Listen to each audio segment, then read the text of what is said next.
Chasing the Racing, powered by Colchester Kawasaki, part of the Global Moto Group. We supply new Aprilia, Moto Guzzi, Vespa, Royal Enfield, Kawasaki, Sim, Mutt and Benelli motorcycles. 3, 2, 1, and welcome back to Chasing the Racing. So to my right is the gorgeous yet unsensible Joe Ackroyd. How are we doing, son? Thanks, Dom. Yeah, Fantastic. lovely. And we are joined, and our first revisit of the pod, so the pressure's on, lads. You know what I mean? We've been dealing with nothing but rock stars up till this point, so it's time to break the ice anyway. So we've got Tom Neve. Oh, flip not again. You've got his Burkos. My suit's turned up and it's got Tom Neve on the tag. No, I'm not even joking. Both sponsored by Burkos Levers. Turns up, fucking Tom Neve on it. Not happy. So that's how you push Tim's buttons right there. So we have Tim Neve and Jason O'Halloran. How we doing, lads? How are you feeling after that? I'm all good. After what? Being insulted? Indeed. I've had a lifetime of it, so I'm used to it. It's just one of them things in it now. Good man. I tell you what, going back in time here, you, on my notes that Grace has kindly looked up, when we did the Tom and Tim episode, that was episode 63. Was it really? And would you like to have a guess when you were last on, Jason? I was 2021, I think, towards the start of the season, maybe after the first couple of rounds. It was, yeah. So I'm not sure what number it would have been, but at the start of the year, I think. 110. Oh, wow. What are you at now? What are we at now? I tell you what, the man, like, obviously, Chrissy still does the intros of 3, 2, 1, and then, like, because I'm not very good at counting, Grace actually puts the number in. So, and lucky for all our listeners watching and everything like that, we have Grace in the corner. So, what number are we on? 183. Oh, 183. wow. A lot has happened since then. A lot has happened, and like I said, it's mad since 21, really, and I'm trying to, like, can you lads paint a picture for me? What the hell happened in 21 again? I can't remember how to get here. Never mind what happened in 21. 2021 for me was mega year, except for the end. It was a bit shit. So yeah, it was all right. But yeah, that's 2 years ago now, isn't it? That's terrifying. From now, it's nearly 2 years ago, isn't it? Can't believe it. You know what scares me is I was speaking to was it Tony out there? Is it Tony? Yeah. You signed for McCarm's Yamaha 5 years ago. Yeah, end of 2000. I can't believe it, to be honest. End of 2018, I moved from Honda to Yamaha. And now we're start of 2023. It's unbelievable, isn't it? It only feels like, yes, like we were in Spain a couple of weeks ago at Almeria, and that was the first time I rode the Yamaha at the end of 2018, first time I joined these guys. And you can't believe it's 5 years ago. Where's the time gone? It's a testament to the team, though, eh? Oh, it's incredible. Still be 5 years on.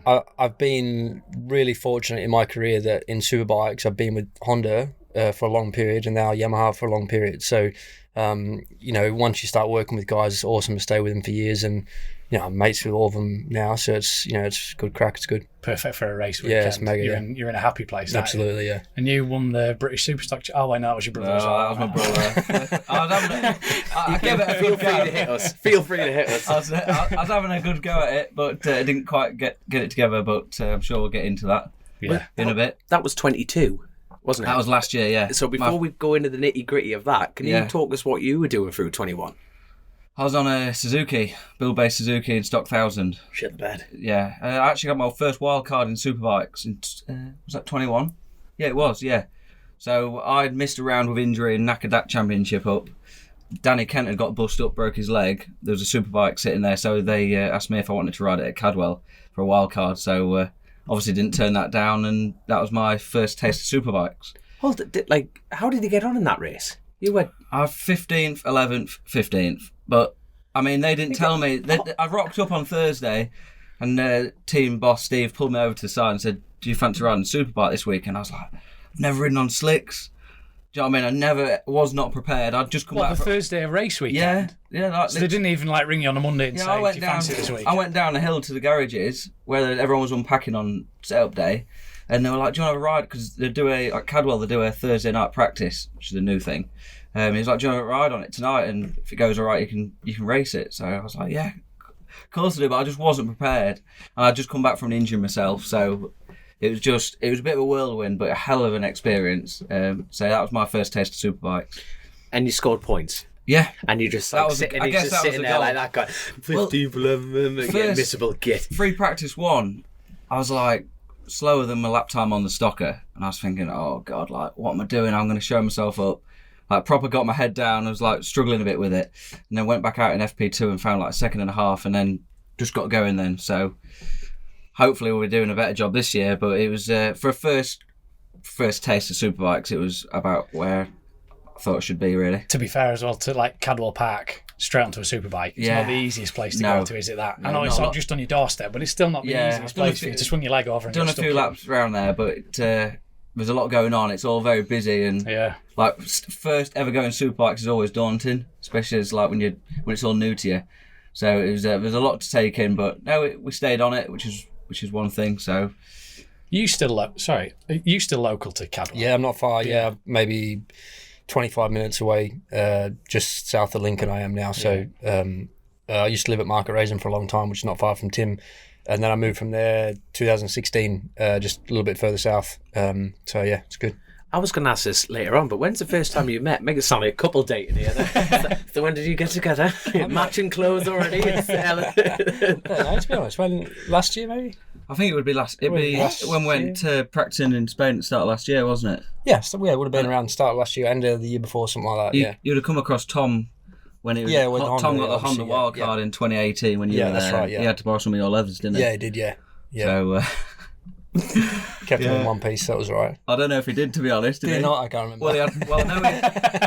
His first. He'll love me for saying this, but his first wildcard was, I think it was Thruxton on the Honda, and he ripped 3 bikes off on Sunday. Amazing.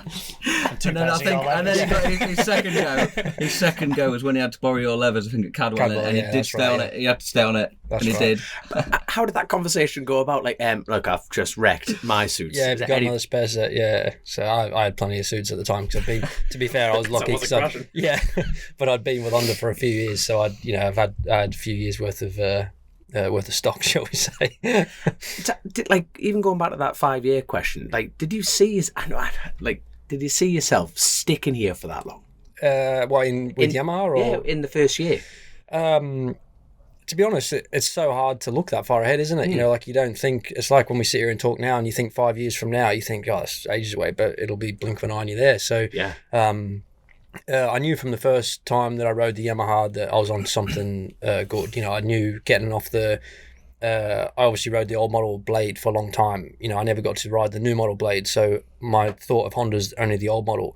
But when I jumped off that bike at the time, we'd been struggling for a few years, not being competitive because we were always on the podium or 5th, 6th place. But compared to the others, we were starting to struggle because the bike was getting quite old. And then when I got on the Yamaha, it was like, it was exactly what I needed. And unfortunately, the first year in 19, I got hurt I hurt my shoulder. Struggled through the year, but hurt my shoulder. And then the next 3 years have been mega. So yeah, it's whirlwinds been the best part of my career. I've won a lot of races, and I've been at the front ever since I've been on the Yamaha, really. So it's been mega. Any big changes with the Yamaha this year? Because to set the scene, we're inside of a building down at McCams. We've been invited down from the McCams team launch that is happening tonight, and I think this is the first time you lads have taken a breath all day because you've been in and out of levers, swapping everything. The bikes look absolutely class. Is there anything... Now, this isn't getting released tomorrow, so you can dish out all the dirty secrets now. Is anything different with the bikes? To be honest, on the bikes here today, it's just a new colour scheme, some new sponsors and stuff like that. From last year, the bikes are pretty much the same as what they were. We've got some test items for the testing. We've got a swing arm, we've got a few other bits and pieces, engine spec, tanks, little bits and pieces that you can test, but nothing that if you had to go with what you got now, it wouldn't be an issue. You know what I mean?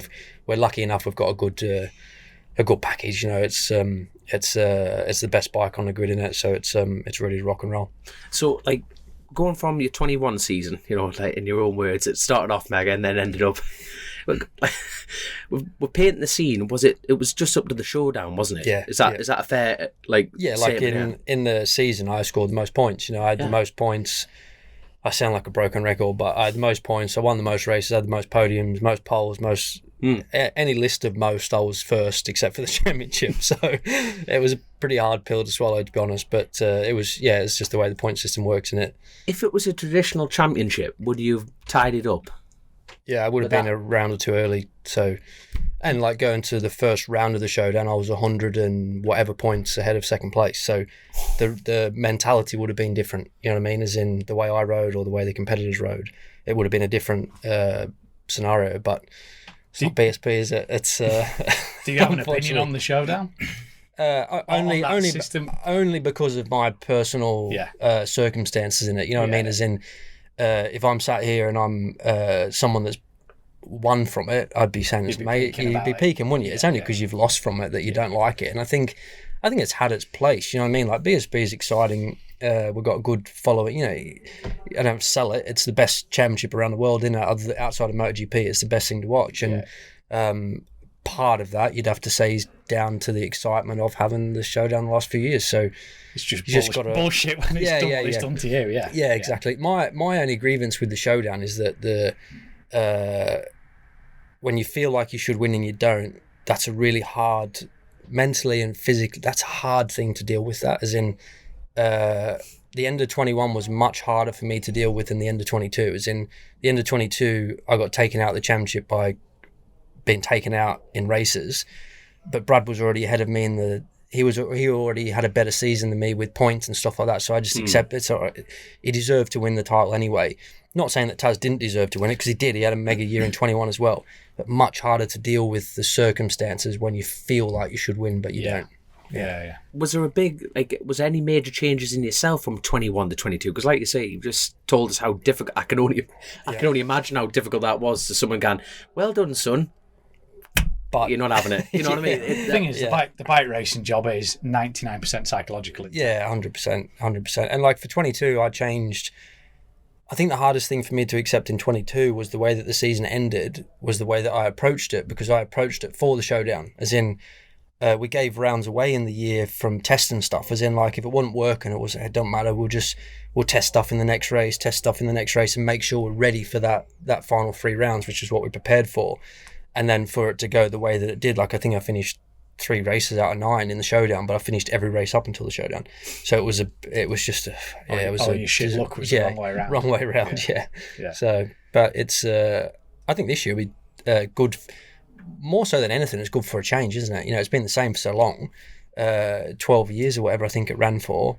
I think everyone's excited for something, even though it's still a Showdown-y sort of format, as in the last 3 rounds you score more points. I think just a change is good, isn't it? Yeah. Freshens the job up a little bit, 100%. Yeah, definitely. So, like, going back to yourself, Tim, like, from Suzuki, and then that was 21. How did you fare up in that injury? Which injury was that? God love you. It was. I made that sound like you had a huge amount. That just totally belittled Tim Neave there, going, which one? No. It was a little collision with Chrissy, actually. Bless him. Yeah. No, we had a coming together at Brands Hatch going into the second last corner. Yeah, loads of room. Would you like to comment? No, we'll leave that one there. But it was just ended up tearing the AC joint on my shoulder. So I've actually I got through the last couple of years with just some cortisone injections, and it's been fine. But I've actually got it sorted out properly now. So got it trimmed up, and you've had the surgery on it. Yeah. So, and to be fair, it's night and day. So mega fit again. So that was the end of that season, but then you stepped onto the Yamaha. Now, previously that was Hutch on that bike, wasn't it? Yeah. So then you've taken the Yamaha, but there was a significant difference with that bike, wasn't it? Was it the Motec? Yeah. So when Hutchie rode it, it was I guess to put it into the picture, nobody's really ran a Yamaha in Superstock for years, because it just hasn't developed. It's not really. They brought that new model out in 15, I think it was, but the bike hasn't had the upgrades it probably needed in Superstock trim to make it a really competitive bike. Yeah. So Hutchie was running it on the kit wiring loom, which just, because nobody was running it in sort of worldwide championships or in BSB, it wasn't getting updated. It was just, and it wasn't the best, shall I say. So we got a rule change so we could run Motec on it, which meant we had to give up traction control and anti-wheelie, but it meant we had more control over certain aspects making the bike work properly. Yeah. Making the throttle connection better and engine braking better, and all the issues that Hutch had struggled with, we got sorted out, because obviously this team's got Tim Seed, who's well known for being a bit of a whiz kid when it comes to electronics. So he knows Motec like the back of his hand, and he got it dialed in, and it was literally, we had a few teething issues with just getting the thing running fine, but once we got them dialed, it was Because I was going to say when we touched on it before about you've been with them 5 years, that bike's 2015, isn't it? Yeah, it is. And the fact that it's still the best package, all-round package on a Superbike grid.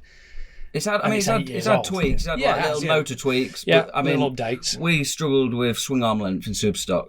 We was always maxed out at the back. And I know a load of club racers, they can like mill them out and make them a bit longer, but you can't in BSB. So that was sort of the biggest problem we suffered with it. But it was good. I mean, we won races on it and we led the championship up till my accident. So you're a great lad of tearing yourself down here. I love when I was going through all the technical bits. It's like, hold on, let's go back. You know, you got the Yamaha at the front. And how many rounds did you do at this point? We did 3 before my accident. But you won. Did you win all 3? We won 3 of the first 5 races, and then a second and a 6th. So yeah. You know what broke my heart? Obviously, I'm whinging at a man with a very big injury here, but like, you know what? All good now. If you won when you could have won that, and if the accident happened, you would have 100%. Everyone would have gone and bought Yamahas. I know. That's what I love about Stock 1000, because they would have just gone. Like they would have gone.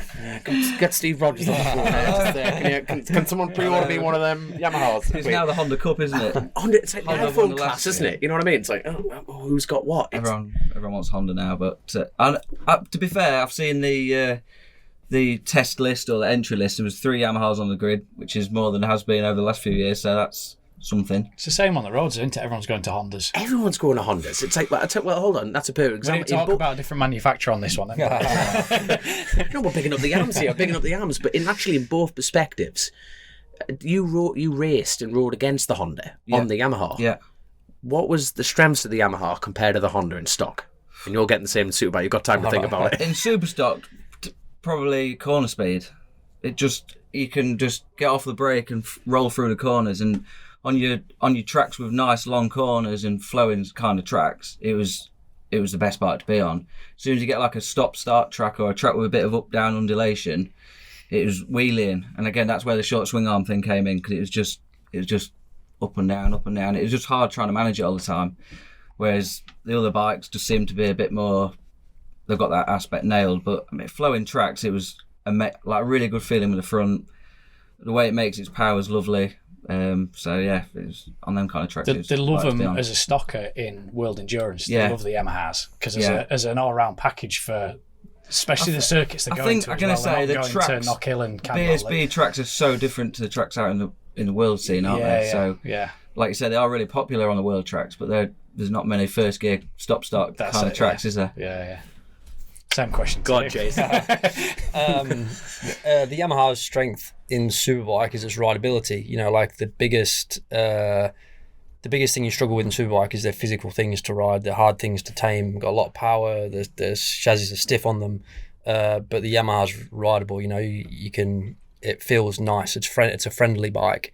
If you want me to compare it to the Honda, I only can compare it to the old Honda, you know, but racing against the new Honda, I would say the hardest thing for us on the Yamaha is that if we're in a pack or we're behind, because we're a little bit down on speed compared to the Hondas or the Ducatis or whatever, it is a little bit hard to get by, you know, because we have to ride the bikes are different. As in, if we're in front, we run a little bit more corner speed.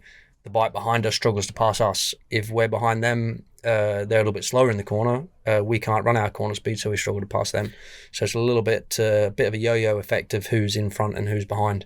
But keeps the racing sharp. And it's not that you can't pass. Of course you can. Everyone can pass. It just, on the Yamaha, you have to figure out where you can and where you can't. Same as them on us. You know, it's just slightly different way of riding a bike. And speaking for the people, speaking as myself, is the simple answer cramming more power in? You know, you're saying, like you're saying that sort of, but not really, because if you just fire more power in, you'll get more wheelie, you'll get the bike more aggro. The bike as an overall package is the best. For lap time, it's the best. But in the race situation, you have to manage the race situation because the way that we have the bike set, the way it makes its power, it's just different to the other. Well, if you want to call them the newer bikes, as in the Honda, Ducati, whatever. They've just got a little bit more.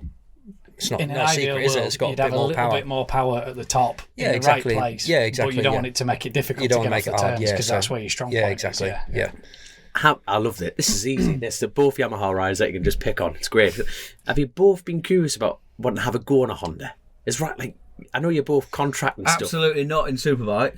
I've fallen on my feet with Yamaha, but in Superstock, I've raced against one. Oh, look at that. That's a big tick. I've raced one. I love how Jason's like that gun. I'm going to think about that. Absolutely not. Yeah, I don't want to ride any other bike in Superbike, but in Superstock, I've raced a Kawasaki for a year, I raced a Suzuki for 2 years, and I raced a Yamaha, and in all of that, the Honda's been the bike to beat. So obviously it would have been interesting just to have had a go on Tom's bike or whatever. Do you know? So your brother obviously. And I took the piss at the beginning. I was only having the crap before someone starts. You kiss ass. Getting stuck into me. You're taking a piss out of him. Fuck off.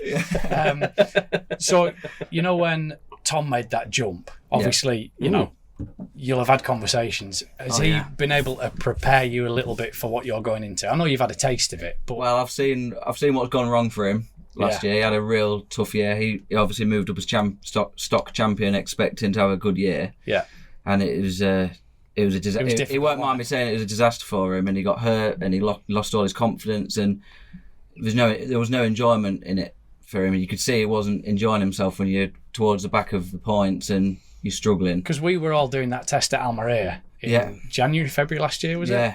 And he was peaking. Oh yeah, he was on there. He was on the high still, and he was on a road bike. He was on a road bike, and it was like fucking ABS's aggro on it, but he was just getting stuck and he was peaking for the year. So I feel like I've almost had a year in it almost, because we're so close and we're always together. We live near each other. We spend all our time together still. So I could feel the emotions he was going through. So I almost feel like I felt a bit of it myself. Do you know what I mean? Yeah. And I don't know why, but I feel like I've gained a bit of experience through that in a weird sort of way. Well, maybe it's a special twin thing, but so yeah. And I know his approach this year is going to be different, and I can learn something from that. So. Were you on your CBs on the tractor on a Monday morning, picking taties? Oh, yeah, that was a shite weekend. That's what bloody hell it was. Where are they from? We're from Lincolnshire, mate. We're not from I only know, like, Yorkshire cow farmers. That's all I can revert back to, yeah. But I think it's a valuable tool for you, to be fair. I think so. Honestly, I do feel there's some truth in that. And I feel like I'm in a good place going into Superbike. You've got to have realistic expectations and goals, which I feel I have got a real good group of people around me. You're going to share them with us, where you realistically want to put yourself? Well, first things first, I just want to understand I need to understand the job. So I had a really little test. I think we did like 70 laps over 4 days at Cartagena in December, just after I'd had my operation on my shoulder, and I wasn't in a good place, and I didn't get much from that test. So was this on your Superbike? Yeah, that was it was on Jason's bike from last year, and that's all we've done. And we've had a couple of track days in Spain, just literally track days on road bikes with suspension in them. So I need to understand the bike, the tyres, and all that sort of stuff. Get into it, and then just chip away. I'm not going to go in and think I'm going to go straight to the front. I mean, Silverstone is a favourite track of mine, and I've won there in Superstock for the last 3 years. So if I'm going to pull a result out, hopefully it'll be I can do a good result at Silverstone. But for the rest of the tracks, it's going to be learning and chipping away. Can Tim work with both? Does Tim Seed work with both of you, or is he like assigned to one of you? No, he works with the whole team. Well, has done since I've been there. He does all the electronics for both sides. Because you are quite limited on the ride. There are no rider aids, are they? Yeah. So it's about making that Superbike as usable as you possibly can for your own personal preference, really. Yeah, and there's no rider aids as such, as in there's no traction or anti-wheelie, but you can kill power. You can take power away. You can make it feel what you could make it slower than a 600 if you really wanted to. You're just not going to win many races with a bike like that. You have to find a balance. You have to find a balance of how you can manage the power and you can control the power, but having enough power there when you need it to use it, which is the hardest thing to do. Sorry, I'm just trying to think. Like, it's going like I want to jump back. Sorry for interrupting, but I want to jump back to the idea of like, the mindset element. Injuries. Like, this sport is exactly like swimming. You're gonna get wet. You know what I mean? And that's what happens. But I want to go back to Knockhill, and that was testing. Yeah. Not mate. And I know you're smiling about it, but that was like, I can't actually find the footage. You put it on your social media, but then did someone take it down, or you had to take it down, or was it still it's there? Still on there. Yeah, I just put like I managed to get the track CCTV footage. That was the only. We're having a technical. Carry on. Keep going. That was the only footage of the accident was the track CCTV. So it's really poor quality, but it is on my Instagram somewhere. So, like, quickly put your tag out there for the Instagram. Tim Neve 14, but I think I'm gonna have to try and work out how to change that to Tim Neve 54. There New we are. number for this year, but I haven't looked into that just yet. But for the people who haven't got access to the internet, we are the 21st century. Like, talk us through what actually happened. Well, so we just got done at Donington Park. Had a cracking weekend. We were second and a win, leading the championship by 19 points, and we thought we'd go up to Knockhill for it's a Knockhill run test, but it's for BSB riders only, so just super stock riders and whoever else. I was about to say superstars there. I thought he's going to say it here. There we are. Only superstars allowed. And just first time there on the Yamaha, just had a wobble around in the morning, new set hoops in for the afternoon session, and I think it was lap 2. I've got no memory of that session at all, but a couple of laps in and going down the back straight into the hairpin, the handlebar snapped as I hit the brakes, the right handlebar. So I think on the data it was about 120 mile an hour, and as I hit the front brake, the handlebar sheared off in my hand, and I just pulled like 40 bar brake pressure or whatever it was, and it just locked. Because I was bolt upright, it just pivoted me straight over the front and slammed me into the ground. And then the bike came up and over, and the back wheel smashed my pelvis. So I ended up 2 breaks in my pelvis and a ruptured bladder. So it's just like shrugging it off. Like, if you watch this footage, it's like something out the Looney Tunes. You know when they used to chuck anvils out the back of the plane? I stopped pretty quick, but I think the bike made it to the fence. So it was a. Did they pin it back together then? Across the front? So I had a rough 24 hours, to be fair. The worst bit was... 24 hours? Just the worst bit... I was back on the farm doing your accent again too. No, the worst bit was waiting I nearly did. The worst bit was waiting for the medics to scoop me up off the track, and then in the back of this old ambulance, which is probably like out of the 60s or something, you've probably seen Knockhill's ambulances. Yeah, we use it down in North here. Yeah, it wasn't the BSB, it wasn't the usual BSB medics. It was just whatever they use up there. Yeah. And it did me proud, but it wasn't the best service. Well, it was all right, but TripAdvisor and paramedics. I shouldn't say that because I'm all right. I'm going to give you a 3-star. You could have done with something a little bit quicker. LOL morphine grade. The 50-minute drive from the track to Ninewells Hospital in Dundee was rough, and I think I was swearing that bad at the ambulance driver to get his foot down. He actually pulled over and said, "You need to shut up swearing because it ain't going to make me get there any quicker." Get me right bollocking. What a man. I said, "I just need some painkillers." That was all it was. Anyway, they got me there and gave me a nice dose of ketamine, which... that stuff's gold. I mean, I tell you what, it is gold. Mate, I never thought I'd hear myself saying absolute gold. Like, I'm not a junkie, but I've had it twice. I've broken my back twice. I tell you what, God. it was... By the way, every junkie says the same thing, don't they? Did you hallucinate? No. Oh, mate, I had some mad trips on that stuff. My pillow swallowed me one night. Really? I've heard the stories. Everything turned green. I was just like, finally I can relax. Nah. It was because I'd got myself in a position with my knees up to my chest, and that was the only. But they couldn't get me in the scanner. They needed to get my legs flat, and they kept trying to pull my legs down, and I was screaming. Anyway, they gave me this, and I just remember saying, "Do what you want." Yeah. And literally my legs went. Just buy me flowers. Yeah, that was it. Kiss me first. I woke up a few hours. Oh no, I threw up all over the CT scanner actually. Oh, I spewed in the MRI machine. And I thought, it was so bad because I'd had Knockhill Track's finest chili con carne for my lunch. All around the inside of it. The nurses, bless them, they said, "Whoa, what have you had for your lunch?" It was like bright red and brown. I remember that. It wasn't good. Bless them. There's only a motorbike racers that understand and laugh at all. Like, every other person goes, "That sounds horrific." It was. I said to him, "Get me a bucket. I'm going to be sick. Get me a bucket." Blech. I was like, "Why don't you just pass me a bucket?" It was all over the scanner. But anyway, imagine the poor bloke going in there for the next scan. Yeah. I was laid on the stretcher with a broken back, and I'm like, I feel really, really, really sick. Like, same thing. It's I said, morphine, okay, isn't it, I think? yeah, and I just said I need some anti-sickness because I'm going to spew. And they're like, well, we've just got another 10 minutes to go. I said, boys, I can't do another 10 minutes. I'm like, oh, swallowing hard, like, got to get out of this machine. And I'm like, I'm going to spew. Everywhere, same thing. Yeah. And then they wheelie out and look at you like, why did you do that? I did give you warn warning. you. I did tell That's you. what I said. I did But warn because the you. back was busted, I couldn't do it. I was like, Yeah. Yeah, I was like, I stretched it out. I was just like. But anyway, and then Any hardcore drug experiences before we leave this conversation, No. Jason? No, not that I can remember anyway. He's done it you got properly. the real good stuff. Shit. To be fair, the injuries you've had make mine look a joke. No, to be no, fair, no. that bigger than you had up in Scotland, but Do you know if I'm going to get serious though? Oh God. How hard is it?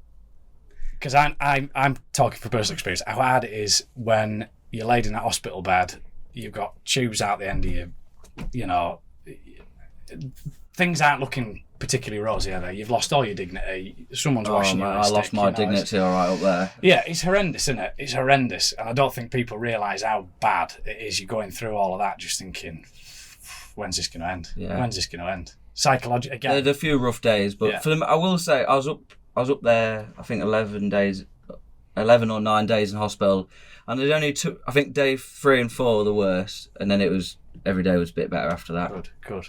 So just I remember 2 bad days where I thought, God, this is not good. But other than that, it was, yeah. Any doubts of riding bikes between that? You know, that is the question, isn't it? You know what I mean? I don't think any. To be blunt, I don't think it must flick through your mind for a brief second, and then you just go, you know what? What a worry of injury. No. Like, do you want to ride a bike again at this point? Well, it'll sound ridiculous, but when I woke up in the gravel trap after the crash, I said I'm still going to win the championship. Good lad. Which is stupid, but That was without the I was cat like, because I'd only ever broken like wrists and collarbones and stuff before. I'd never had a big injury, so I just thought, it'd just be another knock. Yeah. I'm a bit sore, but I didn't know what I'd done at the time, so nothing was going to stop me getting back to it. And I think we'd got a big 4-week and a big 5-week gap for the TT and whatever else. So I knew we'd had some time, but I didn't realise till the next day what I needed, like the metalwork and whatever else. So Even going back into the detail of that, so you've chucked chili con carne all over the MRI, but what was your actual pelvis, and they gave you a fixated, internal fixated, is that right? Yeah, internal. They just basically bolted a bar across the front of my pelvis. Does that come out or not? Yeah, that came out, and then I've got 2 like bloody wood screws about that long in my sacrum. You can see all the things on them. I tell you what, it's mental though. You know, have you ever watched like those programs? You know, like surgery programs. It's all delicate. They're all clean and everything like that. And then someone bangs out a DeWalt. I know. You know what I mean? I know, but them screws stayed in, which I'm over that now, because for ages I was really funny about having metalwork in me, and especially in like your lower back. But I've forgotten all about them now. So Have you got any metalwork still? Yeah, or- I've got quite a bit actually. I've got both ankles have got screws and plates. I've got a rod from my knee to my right hip, so I've got right femur still got a rod in it. Screws through right knee, I right thought hip. they took femur rods out. Well, for racing. Yeah, I had to leave mine in. Could just you have from- it out? No, just from the. I lost quite a bit of bone from when I broke it, so it needed to stay in. is that bridged since then, or is it still? To be honest, I've not had it looked at for a long time, so it's been a few years since I've had a look at the old femur. I sort of leave it alone while it's doing all right. I think we should stop talking about that bit. No, I tell you what, like you say, there's a lot of people that don't understand, you know, like the full ins and outs of actually injury and recovery. Like my dad, he's like, he'll hate me for saying this. Good thing he doesn't listen to the pod. He's 62 and he's had his pin removed. It was in 3 bits from like the classic TT crash. And you recently just had all your metalwork removed, haven't you? And you feel like you were telling me. I had 6 vertebrae fused, and I got one lot in, and then I broke it again at Scarborough, and they bridged, because basically it broke the next one down underneath the metalwork, because it's so rigid, isn't it? Yeah. And that was always my worry, was what That's happens what I was with thinking, it, and you panic about it, don't you? And I've struggled for the last 3 years. I've been in real bad pain, like my bollocks, my legs, just horrible. Sleeping's horrendous. As soon as I think I'll start training, frightened of riding a motocross bike. Yeah. I'm like, I daren't ride a motocross bike. And I had the option to get it all taken out 6 weeks ago. and it's night and day. Honestly. Mate, I was laid in the hospital bed afterwards, and I rolled on my side, and it's the first time I've rolled on my side in probably 5 years, and thought, that didn't hurt. Oh, mega. And my bollocks didn't hurt, which sounds... You keep bringing that up, mate. I know, because it's horrible. If you get kicked in the cogs, it hurts, doesn't it? Is everything all right at home? Yeah. It was, to be honest with you, nerve was it or something? yeah, but I thought I had cancer or something, because they hurt all the time, constantly, horrible. I can't. It was awful. And No, but like on it, like I'm being genuinely serious. Did you actually get checked for that? You know, you yeah, I did. Yeah, I went to the doctors. Yeah, Yeah, I went to the doctors, and because I didn't know. Are your balls all right now? Mate, golden. Filled a pram twice while they hurt. You know. Make the most of it. But yeah, they took it out, and I didn't think it would be that different, but it is. And yeah, back training and sleeping better, and yeah. So Sweet. I would recommend to anybody who's listening who's in pain from surgery that's got metalwork, don't discount having it out. Well, Because I ummed and ahed about them going back in. I thought, Well, I kept saying to the doctor, I need them screws out my back because I couldn't. I was limping every day, yeah, and he said just give it time. Like 12 months is like a magic number. I think we're now at like 9 months. And to be fair, it's like a few exercises in the gym that make me limp for an hour, and then it's gone again. So I think if I it's- honestly think come 12 months it'll be spot on. yeah. And if it's not causing day-to-day No, bother, that's it's fine. it's fine now. But there was a point where I was like, I need them out. Yeah. But it's just time is like the biggest healer in it. Yeah, definitely. Because what was your turnaround time to get back, like to be back on a bike? Well, I ended up getting some private advice because the NHS would have had the bar in for like 4 months or something ridiculous, and I was like, I couldn't even sit up in bed because I got off my crutches, but it was chafing. Like there was the bolt tops, you could feel them under your skin, Aggro. and like just walking or anything was aggro. So I was like, I need to get this bar out as soon as I can, and I found a doctor up in Manchester, and he agreed that we could take it out. The pelvis was healed, we could take it out. So he said ideally I'd leave it in for another 2-3 weeks, but I said, well, am I going to fall apart if you take it out? Just take it No. steady. So he's like, right, I'll book you in next week. So that was 9 weeks. I had the bar out after 9 weeks, and then I did a track day at 9.5 weeks, and then I was racing at Thruxton at 10, which is mental looking back. And that was me because I'd only missed 2 rounds. I was still like, I think I was 4th in the championship, only 30 points down, or 40 or whatever it was. And I thought I still stand a chance here. So if I can do a track day, still want to win this championship.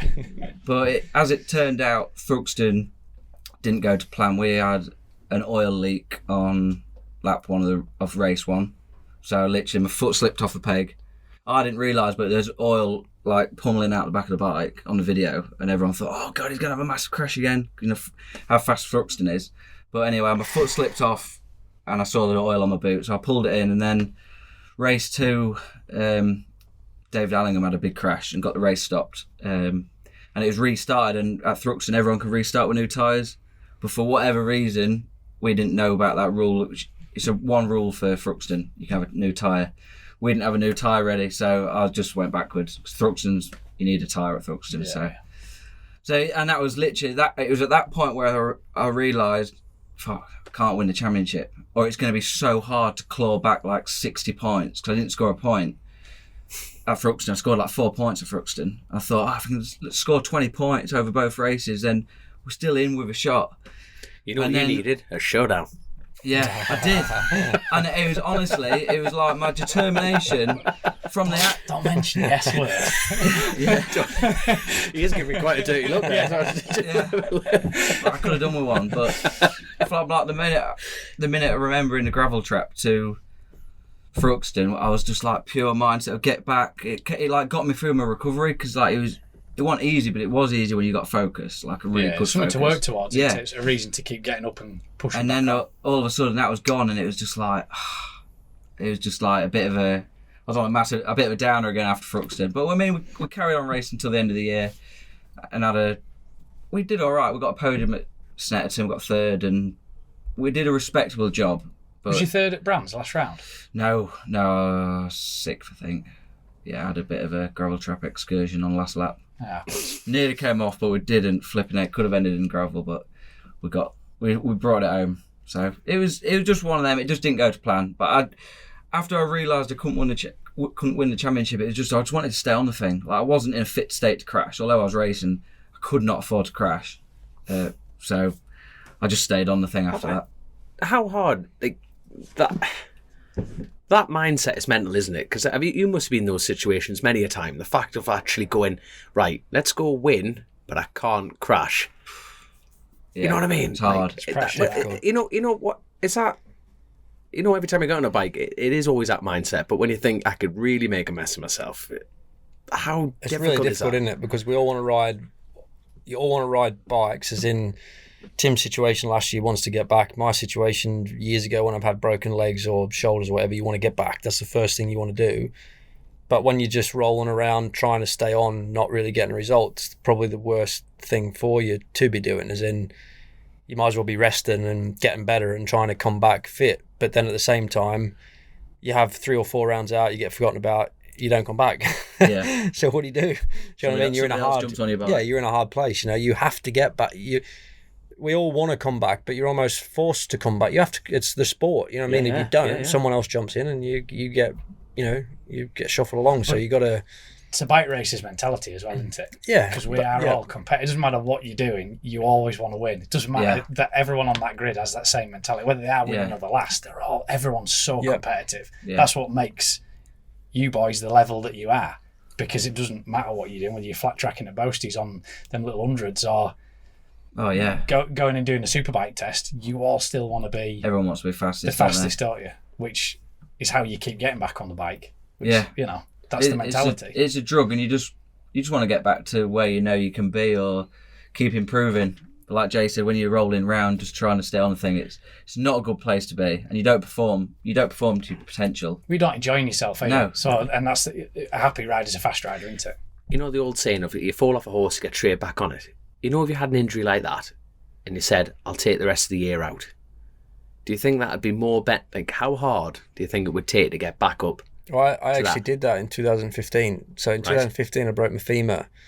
First, again, I'd worked a long time to get in Superbike. First Superbike year with Honda. A couple of podiums, around 3 or 4, I think it was, Snetterton. Went to the 8 hour, come back from the 8 hour, broke my femur in qualifying at Thruxton, and then I didn't ride for the rest of the year. Next time I rode was the following year. And then that was not a bad year either. So it wasn't like... your mind says, should I take this long out? As in, it's not something I've ever done before. Yeah. But it was actually quite good. As in, when you come back, one thing that you lose when you have time out with injuries, your physical fitness. Do you know what I mean? You've not been training. Your body's using so much energy to recover from injuries. Your fitness plummets. So not only are you struggling with physically moving around the bike, you're now knackered from riding the bike. So one thing from being able to do that was I actually took the rest of the year off. I recovered, then I had a pre-season training, then I came back to ride. So it was actually all right. How much job security did you have? You know, was Zero. that first at the time? None. As in, that was just what I had to do. As in, I couldn't physically ride with my femur how it was, so I was forced into that situation. But lucky enough at the time, I'd had a good first bit. You know, what I mean, I just had first year in Superbike. I just had a double podium. We were doing all right. You know, it wasn't bad. So it was always.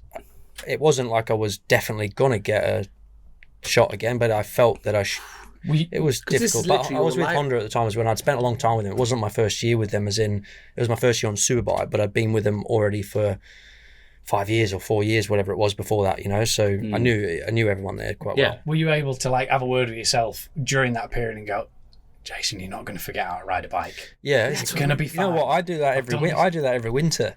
Even when I've not had an injury, I think I've forgotten how to ride a motorbike before I go ride again. And then you do 2 laps and you think, I'm all right. I remember now. I'm right now. It's mad, isn't it? You just, Can I go back to crashes? Can we talk about Alton Park, or do you not want to talk about it? Go for it, yeah. Come on. At the end of last year. Yeah. Because it became such a huge controversial thing on it. It was massive. I got honestly right. The end of last year, and at the end of last year, I come off social media, as in around that time, because I'm not being funny. I got absolutely smashed on social media after that, which. People don't understand how much it fucking destroys your mentality. But that particular episode, like that situation even was disgusting. Solely because of the social media element. It really was, because people somehow got a right in their own mind to go, you know what, I'm going to tell everyone everything, the organisers, you personally, like all the riders personally, think, hold on. It was tough as in, I think it was tough as in, what the outside doesn't understand is that you work all year, not 1 year, this is 20 years of work, you know, like to get to a point where you want to fight for a championship. You're in that position, whether it would or wouldn't have happened doesn't matter. You were in the position to do what you were doing. And in that particular race, the first race at Alton Park, we knew Brad was going to be super strong after qualifying. We also knew from the year, if you look at the races, that on Sunday he may come back to us, which he did end up doing to the other guys. I didn't race on the Sunday, this third race on the Sunday, but on Sunday he'd come back from whatever reason, whether it was settings or whatever issues that he had on that day. So we knew all I had to do on Saturday was be as close to him as possible. If he won the race, it didn't matter as long as I was second or third. And I was second and third throughout that race with Tommy. Pete was behind me. I knew he was behind me because I seen it on the pit board every single lap, +0, +0, +0, +0. And I thought, I come up into Druids, got a good run out of Hizzies, and I was lining Tommy up for a pass into the last corner because I was really good through Druids and I was good into the last corner. And then the bit that people didn't understand, the most bits that I seen before I stopped looking at it, was that people said, yeah, Pete came through on you and you should have lifted. I was already going down before I even knew Pete was there, as in he came through with so much speed. And those camera angles don't show. They don't show it at all. From as the in, rear or the side or an if you onboard. watch an onboard, you're coming from here, and I'm here and I'm turning in. You can send someone straight through, and I can hit the back of you, but I don't know that you're there until I'm on the floor because you've come through with that much speed. I also think that camera angle doesn't show how fast it is into there. Like it's fifth gear into there, right? It's fast. And I'm not being for funny. perspective, Like, how fast is fifth gear roughly? Like on the entry to there, you're doing 130, 140 mile an hour, right? And that part of racetrack is probably the most dangerous part of racetrack in the country, I would say. As in, you got Armco on the inside, Armco and trees on the outside, and that tyre wall ain't far away on the distance. I've hit the Armco on the exit there. Over the little brow. I high side it just before the brow and hit that Armco on the left. And every time through that, I was thinking, it's fast, isn't it? And like, I think it was more like people, I think, reacted to my interview afterwards. As in, I said Pete had not. My comment was Pete had not turned up all year, and for this race he'd done that with 2 corners to go. And people, I think, took that as in, he shouldn't be on the racetrack because you're racing for a championship. I didn't say that, but I was racing for a championship, and you didn't make the showdown. You had the same opportunity as everybody else to make the showdown. You didn't. I didn't get a wheel all race. 2 corners to go, you sideswiped me. That was hard. That was really hard to take that as in, and I said on social media after, just a little bit of respect. It wasn't me putting my hand up saying I'm better than you or anything like that. It was just, why don't we just respect each other and what's going on this racetrack? Look after each other. And it's a sporting event. You're not in the championship as such, and I know you're going for a podium. That's cool. That is what it is. But you had 15 laps to pass me at this track, and you didn't show me a wheel, and that's how you tried to get by me, you know. And I know it was last, 2 corners to go and all the rest of it. And everyone will see it how they see it, but yeah, that was pretty hard to take, that one. And then the hardest thing after that was that it flipped on me. It ended up being my fault, and I don't care who speaks to me. That was not my fault, that accident, and the one the next day wasn't my fault, and anyone that sees that as my fault is just not right. That was because Tommy. That was the Tommy one. That was the following day, not on the same day. And so that was the one before was the last lap of race 1, and then the next one was the first lap of race 2. You couldn't write it, could you? You couldn't write it. I remember watching it and being like, "How's that happened again? Yeah. How has that happened?" And then I'm going to touch on it because I've not said anything on it before, and I don't care really. But Tommy's comments after that were wrong. As in, he said that I was too slow. I don't know exactly what they were. It was something like I was too slow. Shouldn't be on the racetrack or whatever at that point.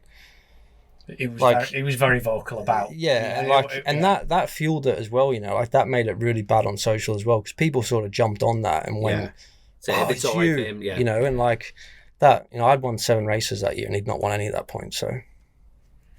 And again, they're interviewing Sorry, Tommy.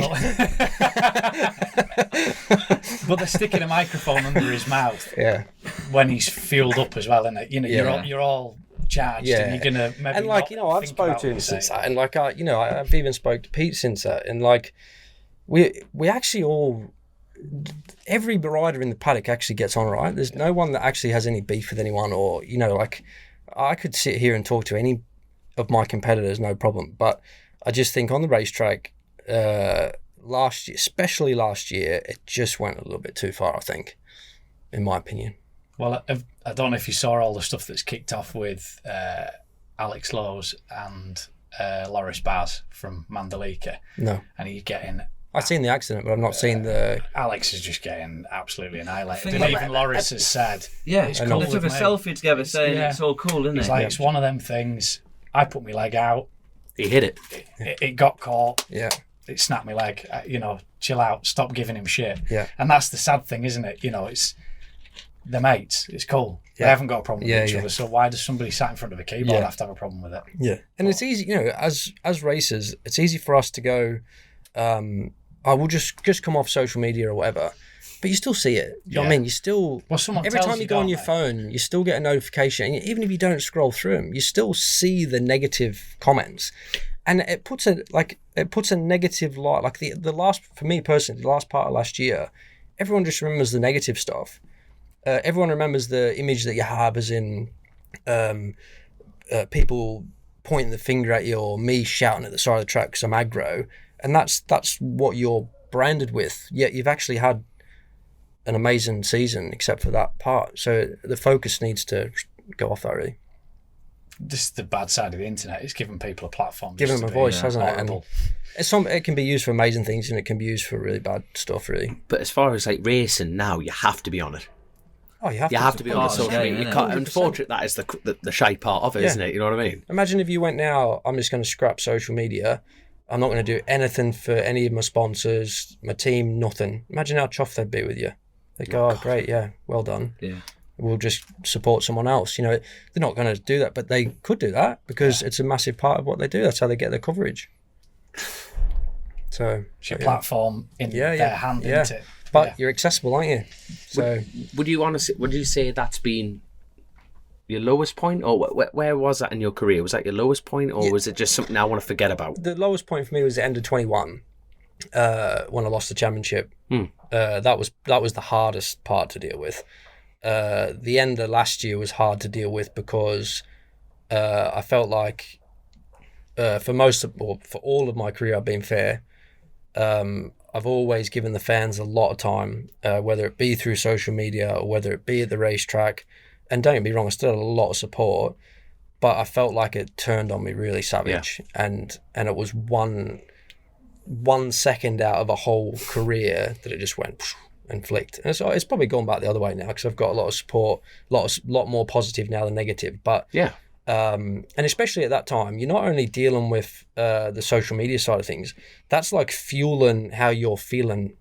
As in, don't forget that you've just been taken out of a champion. You know, you've worked all year or years for a championship. So emotionally, you're dealing with that, processing that going on, and then you're getting smashed daily by it's just like, what's going on here?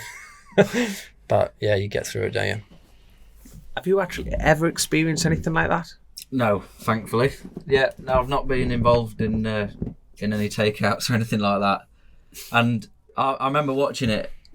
Obviously, I was in the same team last year, and I remember watching the second crash the next morning and just thinking, I can't believe what I've just watched. Like the same accident on the same corner, just how raw it all was. And then Taz went and broke his leg in the race after that, and I remember just thinking, flipping out, what is this sport like? Because obviously my emotions were really heightened to accidents at that point still. And I remember just thinking, flipping out, like, what are we doing? Like, what is this all about? Like, people getting hurt, people taking each other out. Like, it's not about, because I've got enough belief in myself. I trust myself like implicitly. I'm not going to do anything daft or whatever. But it's like the added aspect of what somebody else might do to you. And the thing is, in that stock class, I know, it's like your class. Well, just what I'm on about, just watching that's in the Superbikes, but in any class, I suppose it matters, doesn't it? But yeah, but you must have been watching that and then thinking, I've got to go out with all them headbangers. But you don't want, you want to be worrying about what you're doing, yeah, and making your race and your plan, not having to worry about what the man behind you is going to do. You don't want eyes on the back of your head all the time, do you? Yeah, like you said. So I just remember thinking, flipping it, this isn't good.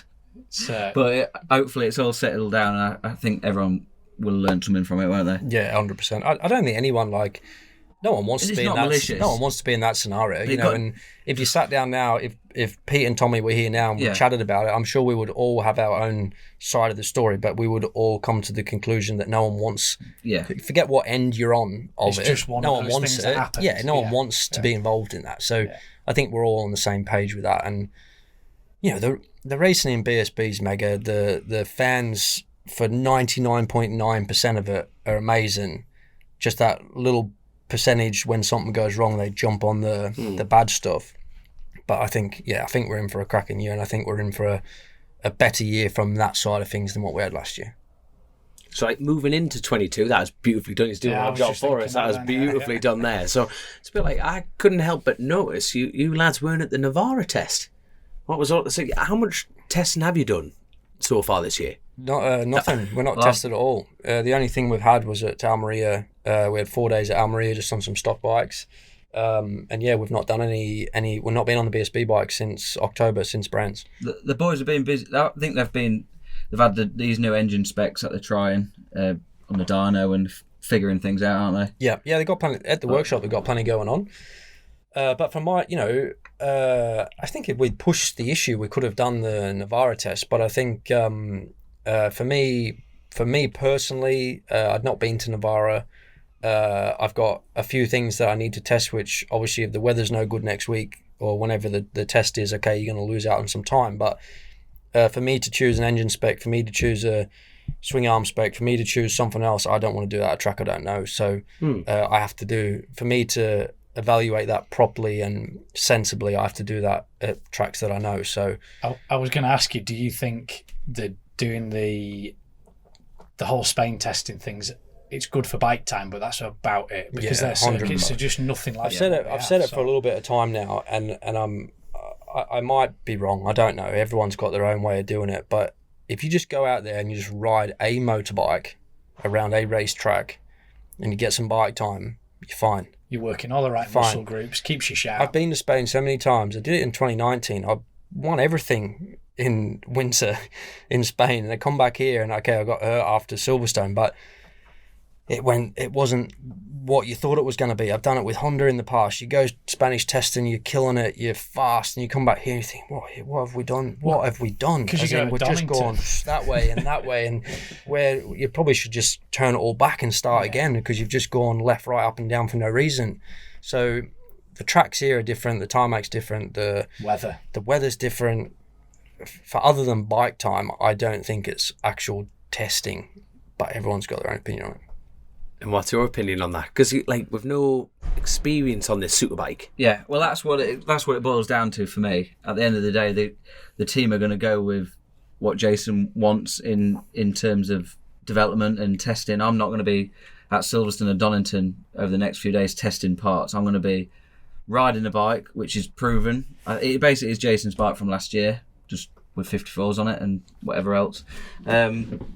But for me, it's just getting up to speed. There's no doubt about it. The bike's flipping way better than I am at the minute. So I just need to ride the thing and adapt myself to it. That'll come later on down the line. I guess Jace will be doing the testing, and if he says this swing arm's miles better or this engine spec's miles better, then I'll end up getting it. But testing is not really a big part of it for me. It's practice. I can't really go around saying I'm testing. We had Alex Lowe's on a few weeks ago, and it was really interesting listening to him. He's in. Sorry, man. No, you carry on, son. I'm working around you, son. Don't he's you? In he was quite vocal and open about his situation with Jonathan Ray being his teammate, and how he and the Kawasaki team sort of just follow whatever Jonathan does. That's what we're doing, because You know, he's won 6 world championships. That's what works. You can't argue with that, can you?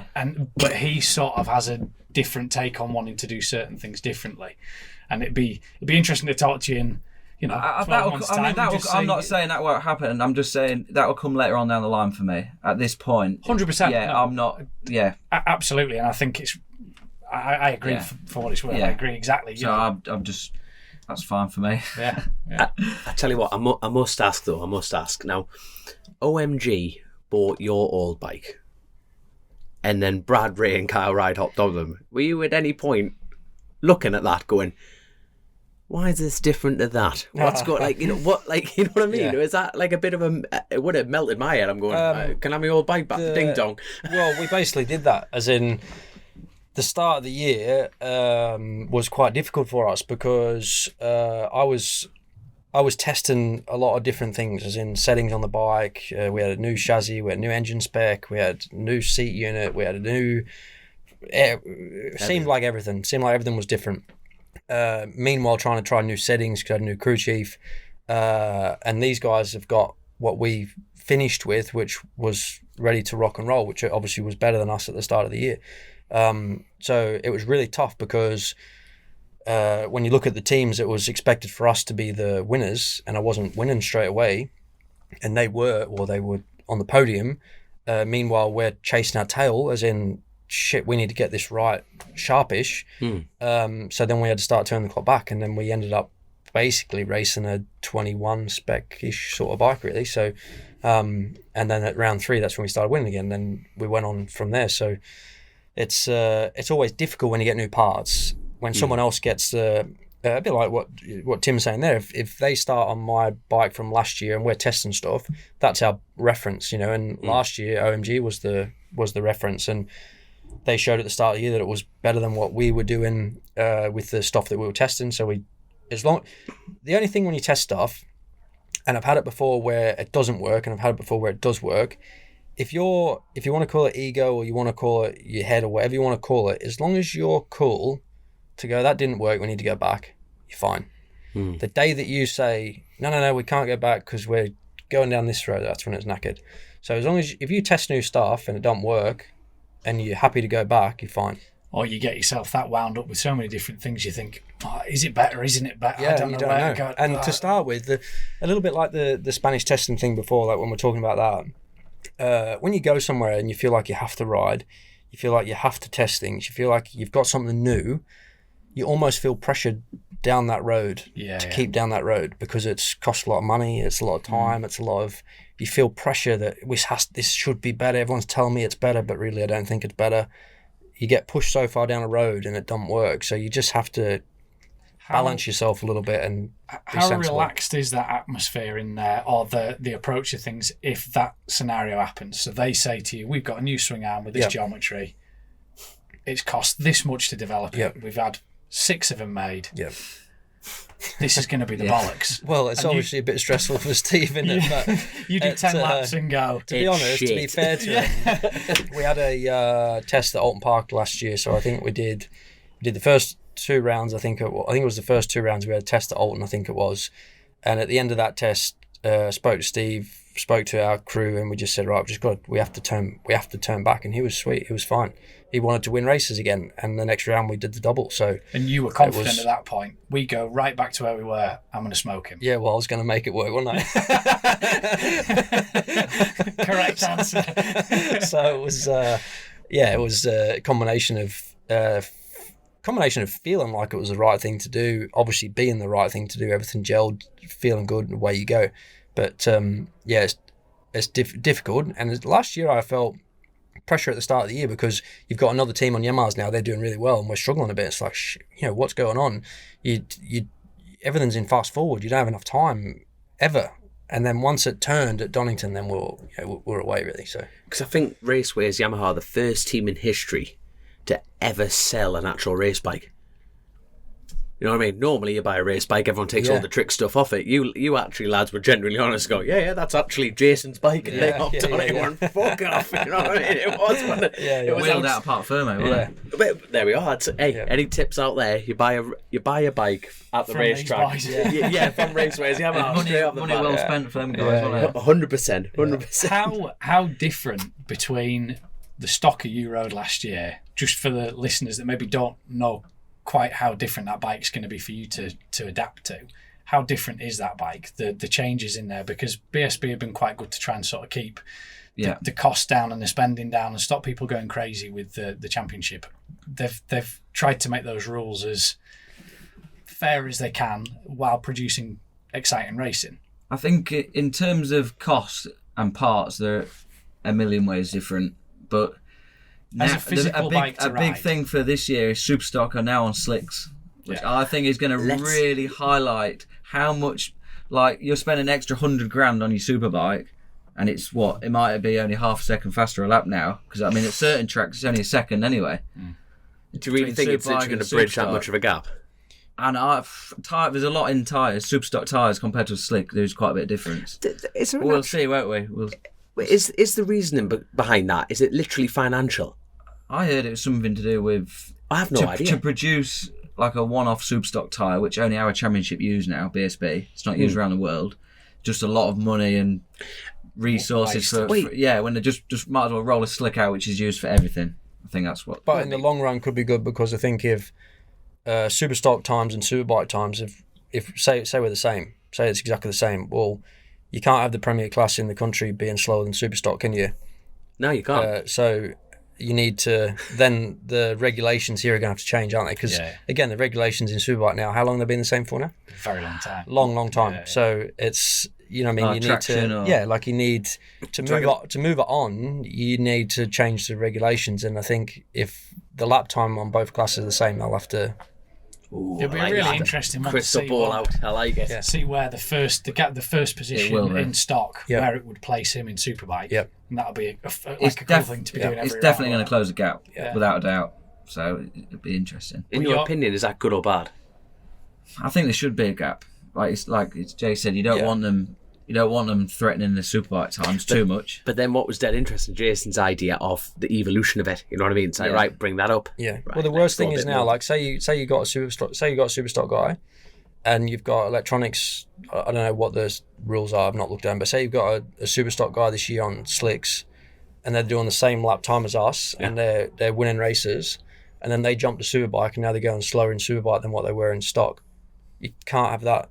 That's not the way it's meant to go. So you need to lift this regulations, and then they can, you know what I mean? So I think they'll need to change something. It'll make that transfer from stock to Superbike in some ways possibly slightly easier, because the tyre side of stuff, what you're fighting with stock. If I'd had 3 years on slicks in Superstock. Yeah.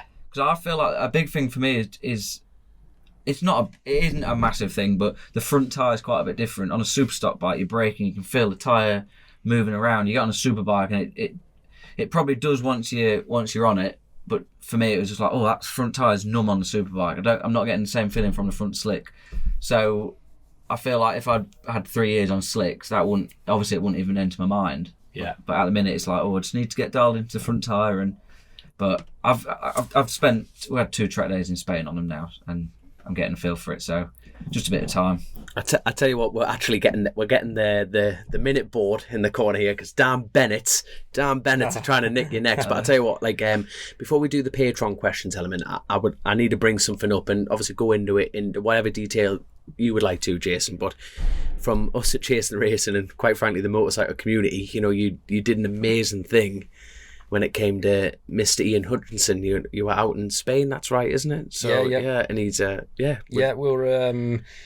I'll give you a little bit of the story, but I'd prefer Hotchie to tell the story. It's his story, isn't it? Yeah, when he's up for, maybe you guys get him on the pod or whatever, and he can tell the story. But the short and sweet of it, I got to Spain Saturday. I was out cycling. Hotchie texts me, do you want to have dinner tonight? I'm in Mahaka, where he's staying. I said, yeah, sweet, I'll catch up with you for tea. having a bit of pizza and stuff, and I said, I'm going out cycling tomorrow, and he told me he'd been doing some cycling whilst he'd been out there. So I was like, yeah, sweet, we'll go for a steady pedal. Tim's been out with us plenty of times out there. There's a little cafe that we cycle out to, have a coffee and cycle back. And we'd cycled out, had a good chat. And to be honest, it was, now when I look back on the day, it was a really strange day, you know, like it was a weird day. It was, we cycled out, sun's out, beautiful day, sat down, had a coffee. We were talking about loads, just like good stuff, do you know what I mean? Just life, you know, not just bike racing, but just life in general, you know. And he was telling me about his daughter, and, you know, we were talking about, I got engaged, like just normal stuff, you know. And then we left that cafe, and then, about 10-15 minutes after that, he'd obviously had a stroke, and managed to get him the help that he needed, really. So it was it was a scary day, that's for sure. And after that, to see his progress that he had, how fast the progress was that week, was incredible, you know. So wishing him the best, really. You spoke to him? He's good. He's good. It's I think it's strange when you see it from the first moment that it happens to then you fully see the recovery process, you know, and the bounce back from day dot to now is unbelievable. Because I think obviously when that news came out, everybody thinks the worst, don't they? We all have an image of someone who's had a stroke, and it's it's hard to sort of stomach, isn't it? So I think for people, especially with someone so young as well, you know, it's not it's a fit, healthy lad, in it, and he's young, so but he'll talk you through it. Well, like you say, you know, it's obviously, you know, so unfortunate that he's had the stroke, but he was lucky you were there, mate. You know, if he was out there by himself on on a Spanish road somewhere, or you know what I mean? the night before when we had dinner, that day he'd been out, and we've done this ride as well. You go the other way out the hotel, and there's nothing. Do you know what I mean? It's just little mountains and stuff, and there's hardly any people. There's no houses, nothing. You know, so really unlucky day from what happened, but bloody lucky day. Yeah, that's it. And obviously, you know, he put out on his social media thanking you. So honest, but hey, from all of us, and like I say, everyone in motorcycle racing, thank you just for looking after each other. I feel like we should absolutely. We're not hugging, but you know, it's one of those. I tell you what, like I've got good thing Grace is here keeping an eye on us, so we're gonna have to go through a few questions from the amazing patrons. Without them, this just would not be happening. Chris Foreman, we kind of answered your question already with the OMG, you know, that touchy little subject. Erin Jeffs, right, here we go. What is the best teammate you've ever had? Don't you dare say each other, because it's corporate case. You haven't worked together to say that. So I've been holding hands on. I've never really had a teammate. Me and Tom, when we was running our own team. Who's quicker, you or Tom? It's going to be me this year. I'm doing it. It's going to be me this year. Damn right. Right, go on. Who's the best teammate you've ever had? He might have a Superstock championship. That's where it stops. Best teammates is a hard one, isn't it? Because you Taz.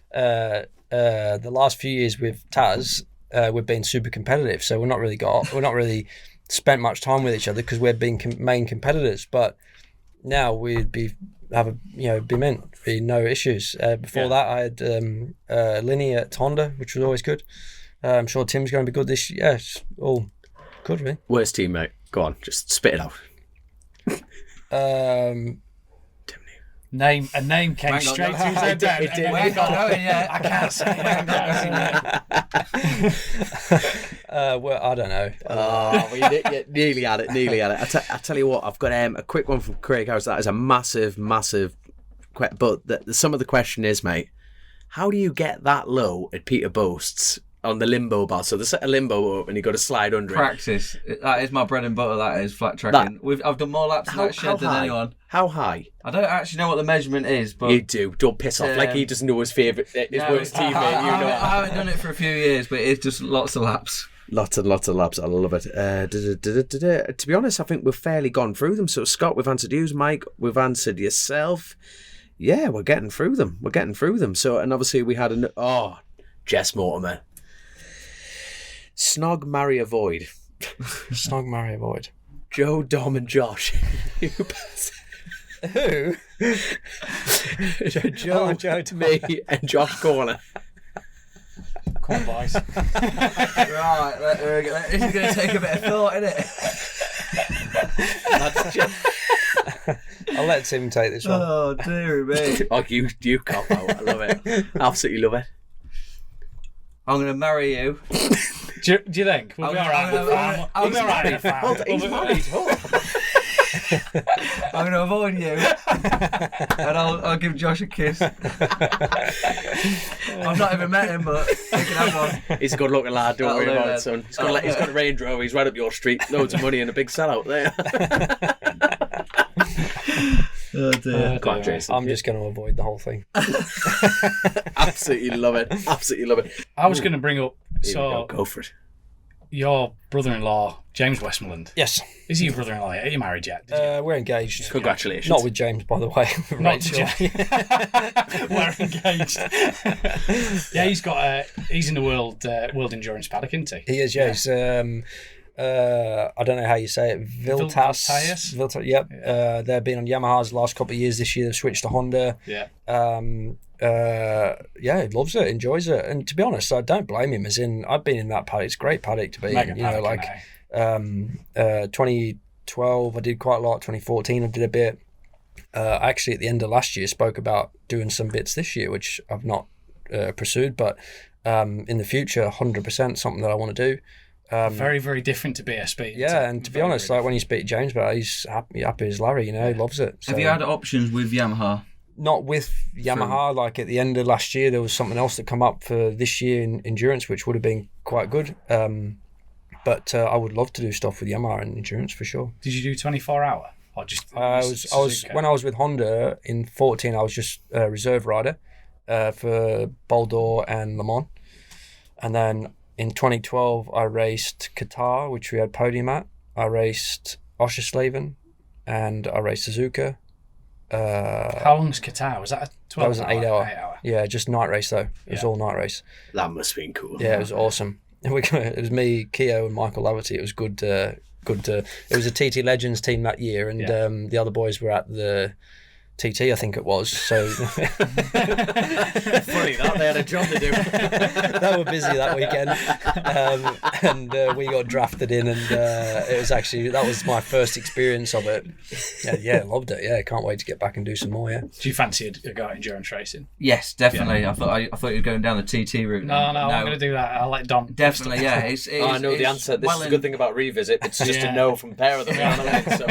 No, it is on the radar, definitely. I've been over to Oschersleben twice just to help Spanner with a couple of mates doing it in the stock class. But yeah, definitely would give it a shot if I got the right opportunity with the right team. Yeah. I'd be a bit picky about who I went with because I wouldn't want any handlebars snapping in the middle of the night. But you know what, them bikes, they crash them, jump back on them and carry on, don't they? You don't handlebar snapping in the middle of the day, though, mate. So that probably makes me look at it. That makes me look at the job a bit different. But no, if it was the right opportunity, definitely. Yeah. Be keen for a go at that. It's like the best thing you'll ever do on a motorbike. I can't imagine just for the amount of time you get. You know? I can't imagine what it's like in the middle of the night though. Like not much sleep, having to get your levers back on.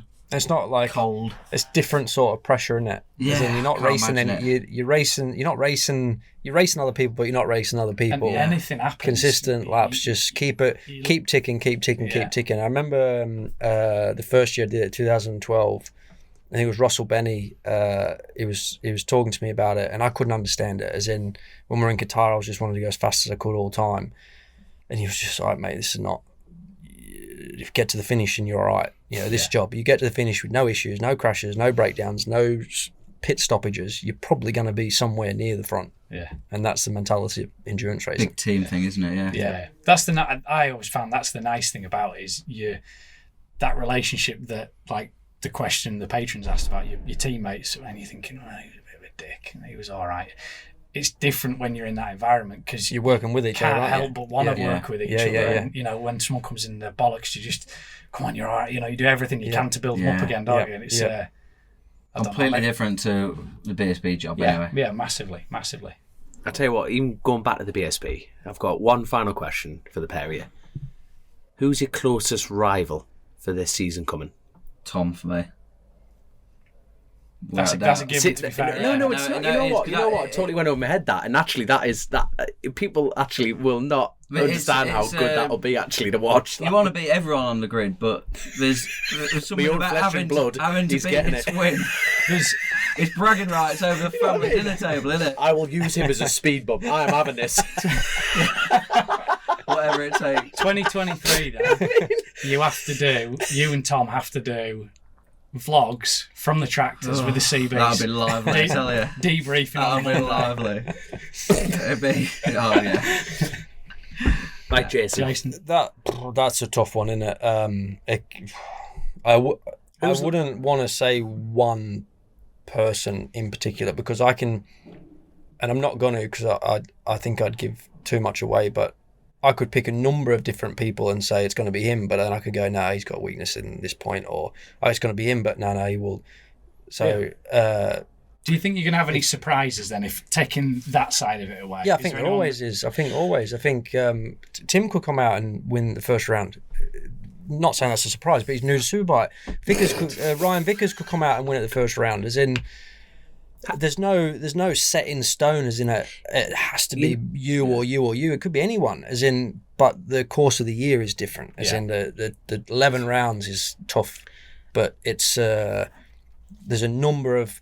Put it this way, anyone on that grid's fast. You could pick someone that you're thinking, he's going to be at the back all year, and we know how fast all of them guys are on that grid. So someone that's got on there's a lot of people changing bikes this year, isn't there? Someone's going to have got on a new manufacturer bike, turn up to the first round, he might be blasting everyone. I don't know. Yeah, you know what? There's always a sleeping giant in this BSB paddock, and that's Ducati, isn't it? And for me, it's a bit like I haven't seen it on paper yet or anything like that. Navarro was strong. I think they had minimum parts, and obviously Christian jumping back on the Ducati. You got Glenn on the Ducati. You got. I think just touching on that, Christian's going to be good. As in, that's what I mean. I think when you turn the clock back to 21, he was the best Ducati. As in, he was winning the best performing Ducati rider, and at the end of the year, whatever happened, he didn't continue with him, but. He won races on it. It was I fought with him many weekends that year. So if he clicks back with it how he did before, he's going to be super strong. Yeah.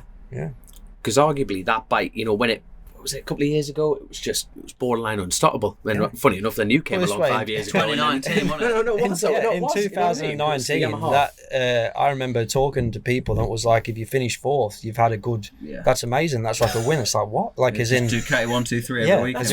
And then since then, it's like.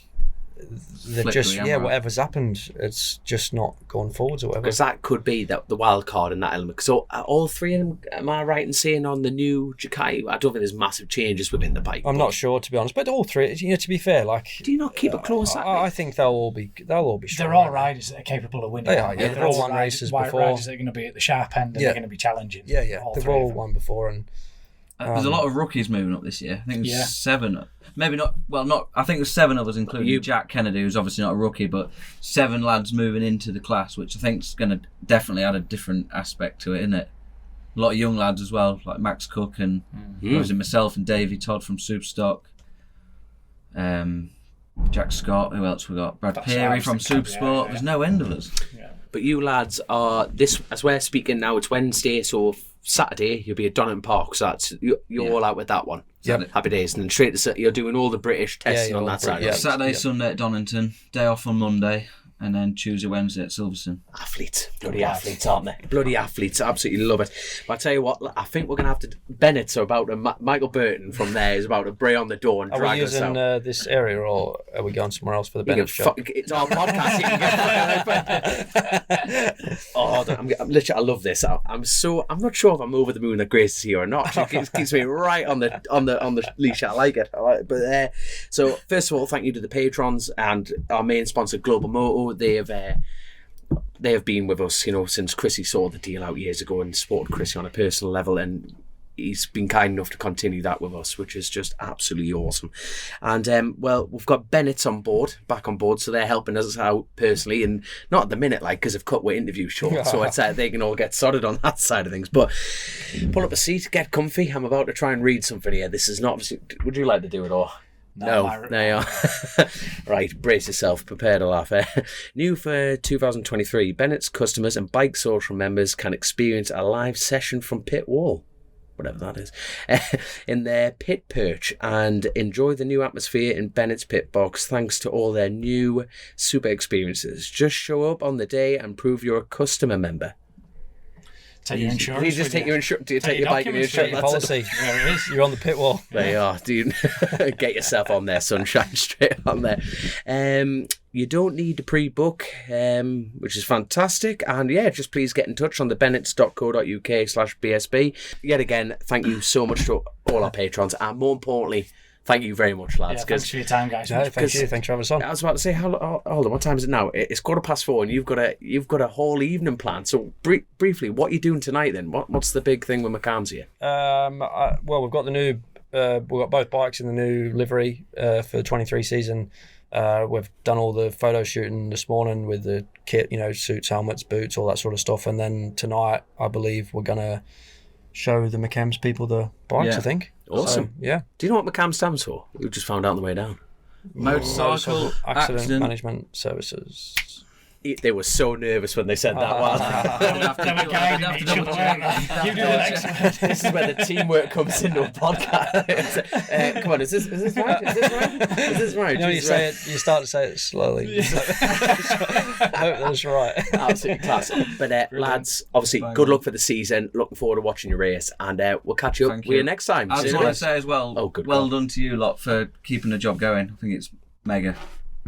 Thank you. So yeah, well, thank you. I want to thank everybody who supported us doing this, because we haven't had like an opportunity to sit down together as like our team and do a bit of a pod. And obviously, we've all stepped into this with a little bit of an unknown, well, massive unknown really, and the support of the fans has been incredible, but also like from the racing community as well. Well, it's a best bike pod, isn't it? And give them that 20 quid. Give them that 20 quid.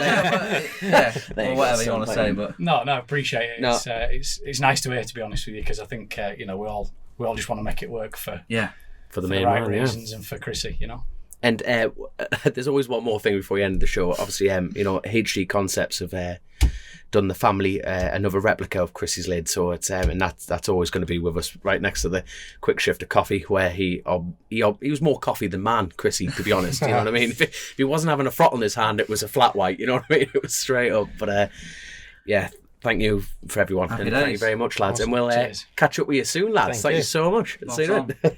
Chasing the racing. Powered by Colchester Kawasaki, part of the Global Moto Group. We supply new Aprilia, Moto Guzzi, Vespa, Royal Enfield, Kawasaki, Sim, Mutt and Benelli motorcycles.